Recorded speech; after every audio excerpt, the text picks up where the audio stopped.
Ադրբեջանի նախագահականի աշխատակազմը 24 տարի ղեկավարած 87-ամյա Ռամիզ Մեհդիևին ծանր մեղադրանքներով տնային կալանքի տակ է պահելու Ալիևը։ Ադրբեջանում Ռուսաստանի լրտես համարվող Մեհդիևն է եղել կրտսեր Ալիևի քաղաքական խնամակալը Հեյդար Ալիևի մահից հետո։ Հիմա նրան մեղադրում են պետական դավաճանության, իշխանազավթման փորձերի անօրինական գույք ձեռք բերելու համար։ Ադրբեջանագետները նկատում են, որ չնայած Դուշանբեում Ալիև-Պուտին անկեղծ թվացող զրույցին ու հարաբերությունների դինամիկան չգցելու մասին հայտարարություններին, Ադրբեջանի նախագահը դարձյալ ճնշում է իր երկրում պրոռուսականությունը։ Ինքը համարվել է Բաքվում ռուսական գործակալական ցանցի եւ միևնույն ժամանակ տեղում ռուսական ազդեցության ամենակարևոր ֆիգուրաներից մեկը եւ հենց այդ է պատճառը, որ այս քայլով Ալիևը փորձեց ցույց տալ եւս մեկ անգամ Պուտինին, որ անկախ ամեն ինչից մենք իրավիճակը վերահսկում ենք եւ ես թույլ չեմ տա ռուսամետ ներքին խժդժությունները Ադրբեջանում։ Ադրբեջանական լրատվադաշտն է նաև արշավ սկսել Մեհդիևի դեմ։ Նրան անվանել տրոյական ձիգքշող, աքսորիալ Նապոլեոն, որ տարիներ շարունակ դավաճանական առաքելություն է արել։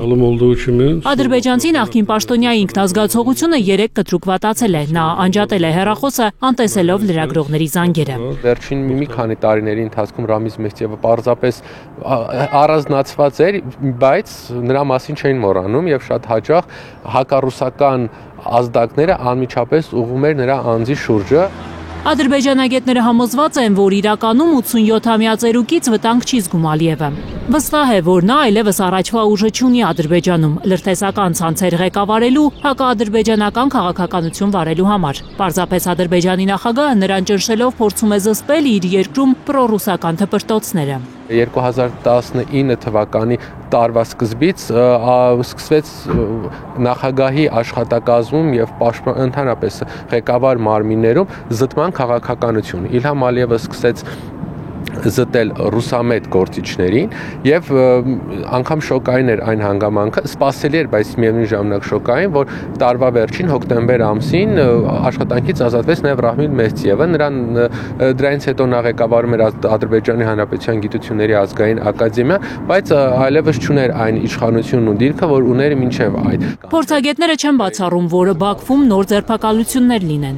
Նախկին օրինակ ԳՇ նախկին պետը գեներալ Սադիկովին էլ հնարավոր է որ ներքաշեն այս ամիջը, որտեղ նա էլ Ադրբեջանում ներկայումս համարում է ռազմական ղեկավարության մեջ ռուսամետ դիրքեր ունեցող։ Մոսկվան հույս է հայտնել, որ Սպուտնիկ Ադրբեջանի խմբագրի խափանման միջոցը փոխելու որոշումը եզակի չի լինելու, ու Բաքվում ազատ են արձակելու հունիսյան դեպքերի ժամանակ կալանավորված Ռուսաստանի քաղաքացիներին։ Դաշնության արտգործնախարարության պաշտոնական ներկայացուցիչ Մարիա Զախարովան ակնարկել է, որ նույն աստիճանաբար իրենք են անելու։ Գայանա Մովսիսյան, Միլենա Պողոսյան, Արմեն Ապրեսյան, Հայլուր։